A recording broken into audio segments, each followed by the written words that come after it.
આજે આપણે વાયુમય પદાર્થની ઘનતા અને મોલર દળનો અભ્યાસ કરશું.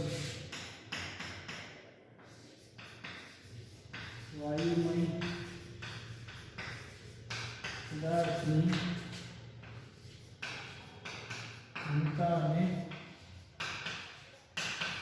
મોલર દળ, ઘનતા અને મોલર દળનો અભ્યાસ કરશું.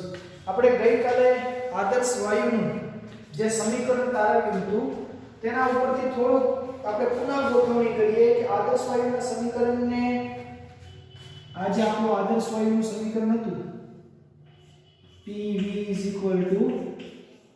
nRT.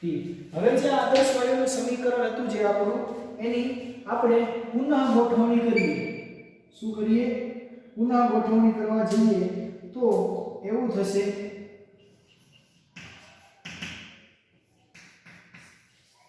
પુનઃ ગોઠવણી કરીએ, થોડું વ્યવસ્થિત ગોઠવીએ આપણે તો એવું લખી શકાય કે ભાઈ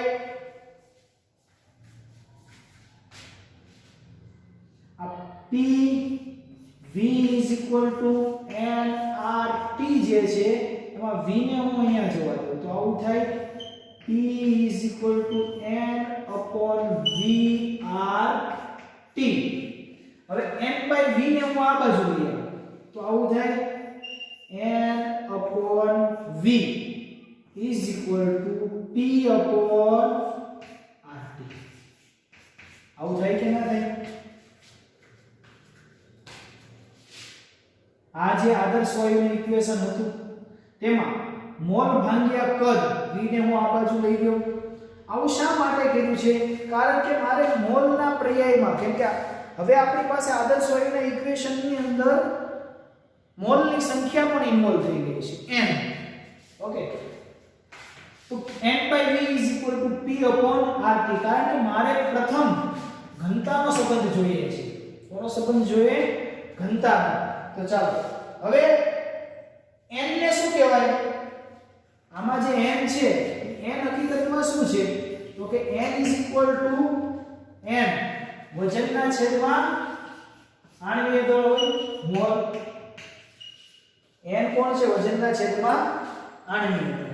અથવા તો આ n ને હું આમ લખી શકું કે n સ્મોલ m ના છેદમાં કેપિટલ M, વજનના છેદમાં આણ્વીય દળ. આવું લખી શકું.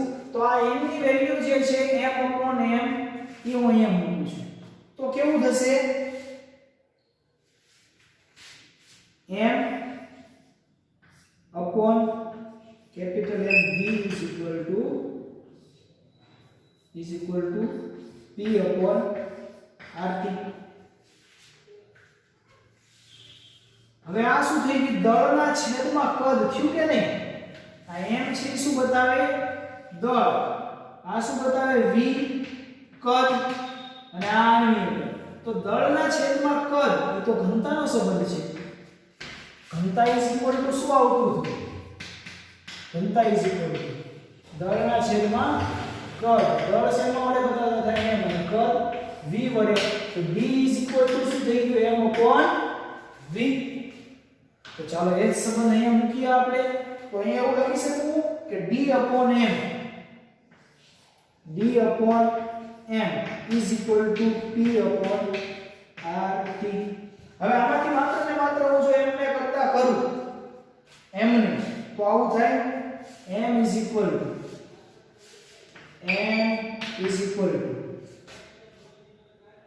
dRT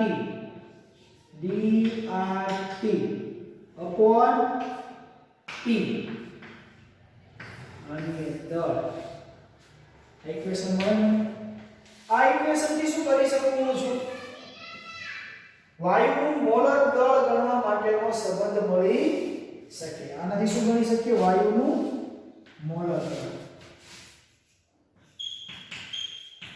વાયુનું મોલર દળનો સંબંધ છે. આમાંથી તમે d ને પણ કરતા કરી શકો. કરવા હોય તો કરી શકીએ કે નહીં? d ને કરતા ઘનતા જોતી હોય તો પણ મળી શકે કે નહીં?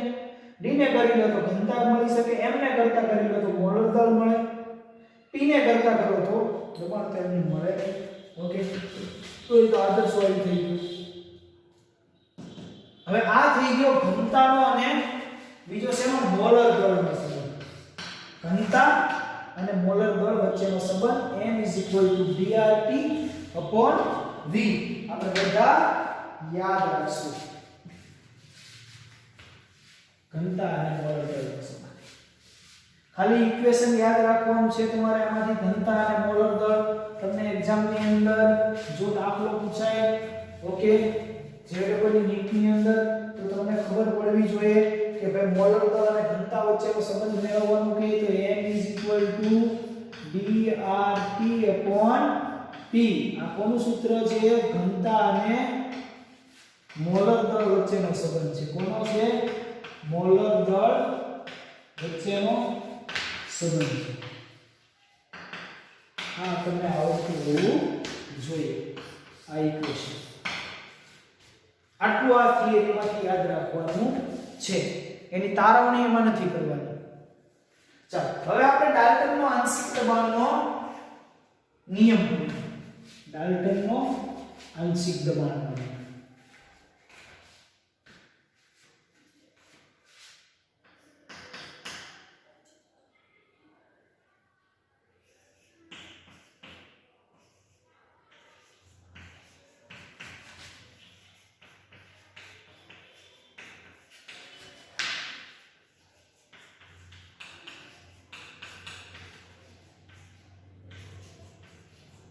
ડાલ્ટનનો આંશિક દબાણનો નિયમ. ડાલ્ટન ભાઈએ શું કર્યું કે ભાઈ એમણે 1801 માં સૂત્ર તરીકે નિવેદન પારસ્પરિક ક્રિયા ન કરતા હોય તેવા વાયુઓના મિશ્રણનું કુલ દબાણ. પારસ્પરિક ક્રિયા ન કરતા હોય તેવા વાયુઓ આ લઈ લીધા.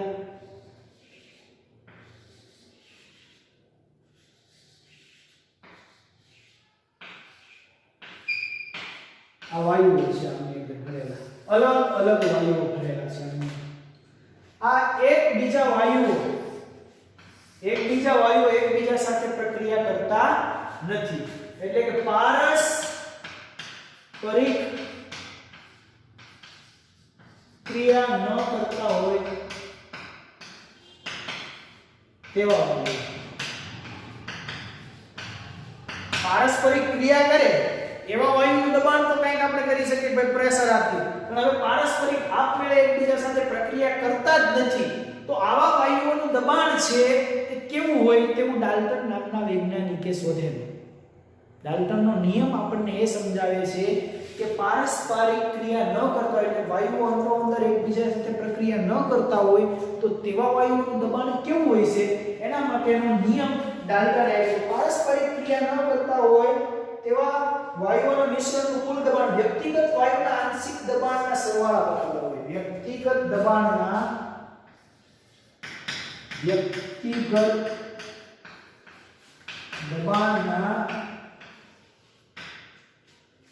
આંશિક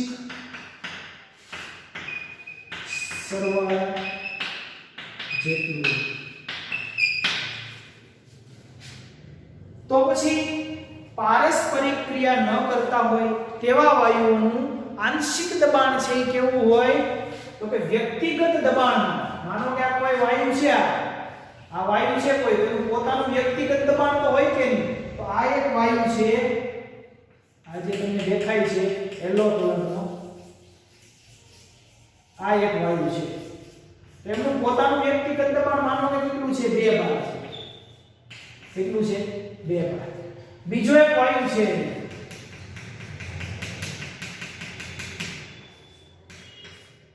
આ બીજો વાયુ છે જેમનું આંશિક દબાણ કેટલું છે? 1.2 બાર છે. ત્રીજો એક વાયુ છે અહીંયા, આ ત્રીજો વાયુ છે જેનું 3 બાર દબાણ છે. કેટલું છે? 3 બાર. ચોથો કોઈ વાયુ છે એનું 1.6 બાર દબાણ છે. તો અલગ અલગ વાયુનું વ્યક્તિગત દબાણ આંશિક સરવાળા જેટલું હોય છે. તો પછી આ આખાનું કુલ દબાણ કેટલું હોય તો કે દબાણને આપણે P કહીએ છીએ. P કુલ કેટલું હોય તો કે વ્યક્તિગત એટલે આ એક ભાઈ છે એને હું P P1 કહી દઉં, આ બીજો છે એને હું શું કહી દઉં +P2 કહી દઉં, ત્રીજો છે એને હું શું કહી દઉં P3 કહી દઉં. તો P કુલ જે છે એ કેવું હોય તો કે વ્યક્તિગત આંશિક દબાણના આનું આંશિક દબાણ અને આનું આંશિક દબાણ એ વ્યક્તિગત આંશિક દબાણના સરવાળા જેટલું હોય છે. ડાલ્ટન નામના વૈજ્ઞાનિકે એવી સમજૂતી આપી છે કે ભાઈ આંશિક દબાણ કેવું હોય તો ડાલ્ટન નામનો વૈજ્ઞાનિક એવું સમજાવે છે કે પારસ્પરિક ક્રિયા ન કરતા હોય કોઈ વાયુઓ છે જે પારસ્પરિક ક્રિયા નથી કરતા એવા વાયુઓનું આંશિક દબાણ જે છે એનું જે વ્યક્તિગત ભાઈ ત્રણ વ્યક્તિ છે અમે ત્રણ વ્યક્તિ ઝઘડતા નથી અને ત્રણ વ્યક્તિની તાકાત માપવી તો કઈ રીતે માપી શકું તો દરેકને જઈને પૂછવું પડે હવે તારી તાકાત કેટલી તારી કેટલી એમ બિલકુલ આવું છે વાયુઓ ત્રણ વાયુઓ પ્રક્રિયા નથી કરતા ને આપણે દબાણ જોતું છે તો કઈ રીતે નક્કી કરીએ તો ત્રણેયને પૂછી લખીએ ત્રણેય વાયુઓનો આપણે શું કર્યો છે સરવાળો કર્યો અને P કુલ એટલે P કુલ આંશિક દબાણ આપણે મેળવ્યું છે. એટલે કે દબાણ જે સમાન કદ અને તાપમાનની પરિસ્થિતિમાં દરેક વાયુ અલગ રીતે ક્રિયાશીલ થશે. વાયુઓના મિશ્રણમાં દરેક વડે ક્રિયાશીલ થતું દબાણ આંશિક દબાણ કહેવાય છે. આપણે આને શું કહીએ છીએ કયું દબાણ કહીએ છીએ આંશિક દબાણ કહીએ છીએ. જે કઈ રીતે આપણે મેળવીએ છીએ તો કે P અચળ તાપમાન અને કદ છે. P cool is equal to P1 plus P2 plus P3 આ કઈ રીતે કરેલું છે આપણે અચળ તાપમાન અને અચળ દબાણે આપણે કરેલું છે. કઈ રીતે કરેલું છે અચળ તાપમાન અને અચળ કદે અચળ તાપમાન અને અચળ કદે. આ જે છે જરૂરી નથી ત્રણ જ હોય કન્ટિન્યુ આગળ તમે ઘણા બધા હોઈ શકે આ તો 3 છે 4 છે 5 વાયુ 7 વાયુ 10 વાયુ અનંત વાયુ હોઈ શકે એવું જરૂરી નથી કેવળ P1 P2 P3 P4 બતાવી શકો.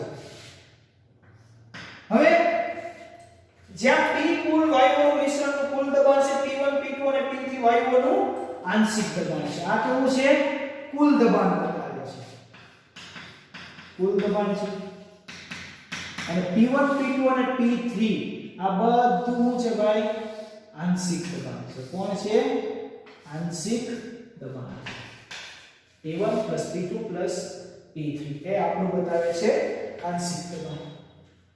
હવે સામાન્ય રીતે વાયુઓ પાણી પર એકઠા કરવામાં આવે છે અને તેથી તે ભેજવાળા હોય.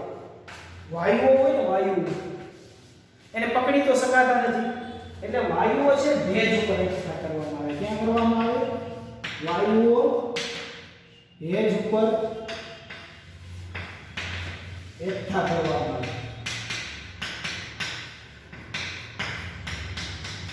વાયુઓ ભેજ ઉપર એકઠા કરવામાં ભેગો કરવામાં આવે. ડાયહાઇડ્રોજન વાયુ જો તો સીધો ના બોટલમાં ભરે એટલે શેમાં આવે પાણીમાં એબ્સોર્બ કરાવવામાં આવે પાણીમાં ભરવામાં આવે. સીધો વાયુ મળતો નથી. CO2 વાયુ હોય CO2 વાયુ તો આપણે સોડા પીવા જઈએ એમની અંદર CO2 ગેસ હોય કયો હોય કાર્બન ડાયોક્સાઇડ હોય તો કાર્બન ડાયોક્સાઇડ સીધો આપણને મળે છે નહીં. એ ગેસ છે એ શેમાં છે પાણીમાં ઇન્વોલ્વ થયેલો છે પછી એમાંથી છૂટો પડે છે ધીરે ધીરે. તો આપણે વાયુઓનું કદ માપવું હોય મતલબ વાયુનું વજન કરવું હોય તો શું કરવું પડે તો એમાં ભેજ તો હોવાનો શુદ્ધ વાયુ તો હોવાનો નથી. તો માનો કે તમે પહેલેથી ફિક્સ કરી દીધું કે આ 1 લિટર પાણી લીધું પ્રવાહ એમની અંદર વાયુ એકઠો કર્યો જેટલો થાય છે એમોનિયા છે NH3 પાણીની અંદર એકઠો કર્યો બોટલની અંદર 1 લિટર પાણીની જેટલો થયો હતો પહેલા 1 લિટર હતું વજન અથવા તો બોટલનું વજન 1 kg હતું પ્રથમ. પછી આ જ બોટલનું વજન વાયુ અંદર પસાર કરી દેવો હોય તો 1.6 kg થી કેટલું 1.6 kg. તો આપણે એવું કહીશું વાયુનું વજન 1.6 kg છે નહીં. શું કહીશું 1 કિલો જે પેલા પાણી હતું તે કાઢવું પડે કેટલું થાય 600 ગ્રામ. તો એ આપણે વજન એવી રીતે વાયુઓનું જો ચોક્કસ વજન જોતું હોય તો પ્રથમ એમને જે એબ્સોર્બ કરેલું છે જેમાં એને ભેગો કરવામાં આવે છે એકઠો કરવામાં આવે છે તેને શું કરવામાં આવે બાદ કરવામાં આવે. એના માટે તમારા કુલમાંથી જલીય તાણ P શુષ્ક જોતો હોય P શુષ્ક જોતો હોય P શુષ્ક એટલે શું મેં કીધું એમ કે NH3 વાયુ છે એ આ બોટલની અંદર આપણે ભરી દીધું જેમાં પાણી રહેલું છે શું છે પાણી રહેલું છે મારે હવે NH3 શુષ્ક જોતો છે તો આ પાણીની અંદર એબ્સોર્બ કરેલું છે મને તો ભેજ ઉપર જ એકઠો થાય ભાઈ તો એ તો ભેજ વાળો જોવાનો તો મારે પ્યોર જોઈએ છે કેવો પ્યોર એકદમ ડ્રાય તો શુષ્ક જેને બોલાય તો ઇઝ ઇક્વલ ટુ કેમ મળશે તો P કુલ આ તમે કુલ કેવું છે તમારું જે પાત્રમાં લીધું તેનું કુલ વજન કેટલું હતું તો કે P કુલમાં શું કરવું પડશે મારે જલીય તાણ આમાં પાણીનો ભાગ કેટલો છે જલીય તાણ દૂર કરવું શું કરવું પડે જલીય તાણમાંથી બાદ કરવું પડે તો આ મને શું મળે શુષ્ક વાયુ મળે શુષ્ક વાયુ મેળવવા માટે જલીય તાણ એટલે પાણીનો જે ભાગ છે એ દૂર કરવો પડે P કુલ 1.6 kg મેળવ્યું તો આપણે 1.6 kg હમણાં આપણે મેળવ્યું તો 1.6 કિલો વાયુ કહેવાય ના એમાં જલીય તાણ કેટલું છે તો પહેલાનું 1 લિટર છે એ બાદ કરવું પડે તો P કુલ હું એમ કહું કે 1.6 kg છે કેટલું છે 1.6 kg એમાંથી જલીય તાણ કેટલું છે 1 kg તો વધે કેટલું પણ 600 તો એ હું કહી શકું P શુષ્ક કેટલો છે 600 તો હું બોલી શકું બાકી બોલી શકું નહીં ચાલો હવે આપણે આ વસ્તુ મોલ અંશના પર્યાયમાં વિચારીએ શેના પર્યાયમાં મોલ અંશના પર્યાયમાં વિચારીએ તો P શુષ્ક કઈ રીતે મળે તો આપણે એવું કીધું કે ભાઈ P શુષ્ક જે છે is equal to P કુલ માઈનસ જલીય તાણ એક આ આપણે યાદ રાખીશું હવે આપણે મોલ અંશના પર્યાયમાં વિચારીએ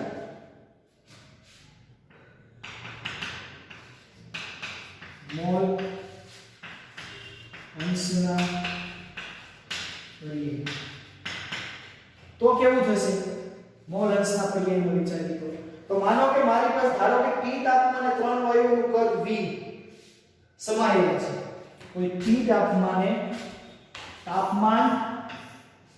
P અને તાપમાન P છે T તાપમાને V કદમાં વાયુ સમાયેલા છે કેટલા V કદમાં ઘણા બધા વાયુ સમાયેલા છે V કદ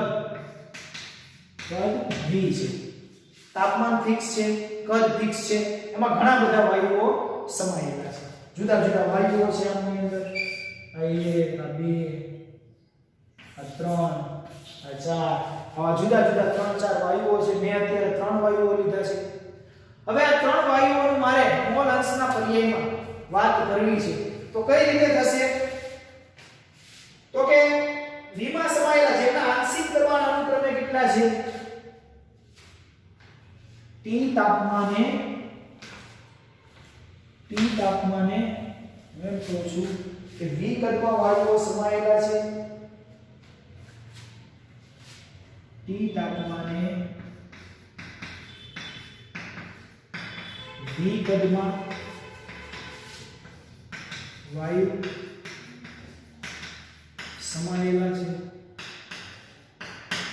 તેમના દબાણ અનુક્રમે કેટલું છે P1 P2 અને P3 છે આ ત્રણ વાયુઓ છે એમાં P1 P2 અને P3 આ ત્રણ દબાણ છે હવે આ ત્રણ વાયુઓ ના દબાણ તેથી P1 આપણે આવું કહેતા હતા PV nRT તો આવું લખી શકું P1 પ્રથમ જે વાયુ છે એ મારો કયો છે P1 N1 એના મોલ N1 હોય RT/V લખી શકીએ આપણે આવું ઇક્વેશન લખતા હતા કે PV nRT હમણાં સુધારો કરીને શું લખ્યું P nRT/V લખી શકું કે નહીં તો P1 જે વાયુઓ છે પેલો વાયુ તો P1 nRT તો P1 પ્રથમ વાયુ માટે મોલ કોણ છે N1 બીજા વાયુ માટે મોલ N2 અને ત્રીજા વાયુ માટે મોલ N3 હોય તો એ લઈને લખી શકું એવી રીતે P2 માટે પણ લખી શકું P1 P2 is equal to N2 RT upon V. એવી રીતે P3 માટે પણ લખી શકું કે નહીં N3 RT upon V. બધાના માટે લખી શકું કે નહીં? હવે આ જે N1 N2 અને N3 વાયુના મોલ છે તમે કુલ દબાણનું સમીકરણ મેળવવું હોય તો આપણે હમણાં જ એવું કીધું હતું કે P cool is equal to P1 plus P2 plus P3 કરતા હતા. ચાલો P1 કેટલો છે? આ રહ્યો P1 કેવો છે? N1 RT upon V plus P2 કેવો છે? N1 RT upon V plus P3 કેવો છે? Sorry N3 RT upon V. હવે RT upon V RT upon V RT upon V બધાની અંદર કેવું છે? કોમન છે. તો એ RT upon V ને હું આવો લખી શકું કે P cool is equal to IN1 plus N2 plus N3 બધાની અંદર RT કોમન છે. RT લખી દીધો upon V બધામાં કોમન છે upon V. આવું લખી શકું કે ના લખી શકું? ચાલો હવે આનું કઈ કામ છે નહીં અને આપણે ભૂસી નાખીએ છીએ. હવે P1 ને P કુલ વડે ભાગીએ. P1 ને P કુલ વડે ભાગીએ.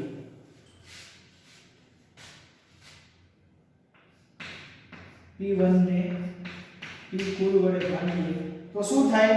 તો કે P1 છે કેટલું છે? તો P1 છે આપણું N1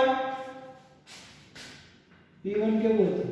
N1 RT upon V હતું upon P કુલ કેટલું મળ્યું આપણને? આ N1 plus N2 plus N3 upon RT upon V. તો આ તો RT upon V તો બંનેમાં છે. તો એને હું આવું લખી શકું RT આ V ઉપર જાય આ V નીચે આવે તો આવું લખી શકું N1 ઉપર તો N1 upon આ N1 plus N2 plus N3. અહીંયા હું આવું લખી શકું RT અને ઉપર એટલે V RT V upon આ નીચે એટલે ઈ થઈ ગયું RT V. લખી શકું કે ના લખી શકું? ચાલો હવે તો કે N1 upon N. હવે જ્યાં N is equal to આને હું શું આપી દઉં? આખાને નામ હું N આપી દઉં. આખાને નામ શું આપી દઉં? N. તો N is equal to એવું કહી દઉં કે N1 plus N2 plus N3 એટલે ત્રણ મારે લખવાનું. તો આવું થાય N1 upon N. N1 upon N. અમારો મોલ અંશ થશે x1 is equal to શું થશે? x1. x1 શું બતાવે છે? મોલ અંશના પર્યાયમાં બતાવેલું છે. શેમાં બતાવેલું છે? મોલ અંશ માટે બતાવેલું છે. હવે x1 ને પ્રથમ વાયુનો મોલ અંશ કહીએ છીએ. આને શું કહીએ છીએ? પ્રથમ વાયુ. એટલે P1 માટે મેળવ્યું ને એટલે આને આપણે કહીએ પ્રથમ વાયુના મોલ અંશ. બીજા વાયુ માટે મેળવવું હોય તો P2 અહીંયા P2 કરીને મેળવી લો. એવી રીતે ત્રીજા વાયુ માટે મેળવવું હોય તો P3. એવી રીતે બધા વાયુના માટે મેળવવું હોય તો P2 P3. એવી રીતે મારે કોના માટે મેળવવું? P2 માટે મેળવવું હોય તો P2 માટે મેળવવું હોય તો અહીંયા શું કરવું પડે? N2 upon N1 plus N2 plus H2 આખે આખું કરીને કરશો એટલે છેલ્લે તો આવું જ આવશે કે ભાઈ N2 upon N is equal to અહીંયા મોલ અંશ કેવો આવશે? P2 is equal to કેવો આવશે? X2. આ કેવું થશે? બીજા વાયુ માટે થાય. એવી જ રીતે P3 માટે મોલ અંશ કેવો આવશે? X3 જે ત્રીજા વાયુ માટે બતાવે છે. અને આખે આખા જો P કુલ જોતા હોય તો P કુલ જોતા હોય તો હું આવું કહી શકું કે મારે બધા જ વાયુઓ માટે જો જોતા હોય તો P કુલ બે કુલને હું શું બતાવું છું pi is equal to xi હા કુલ મોલ અંશ આપણને મળેલા છે pxi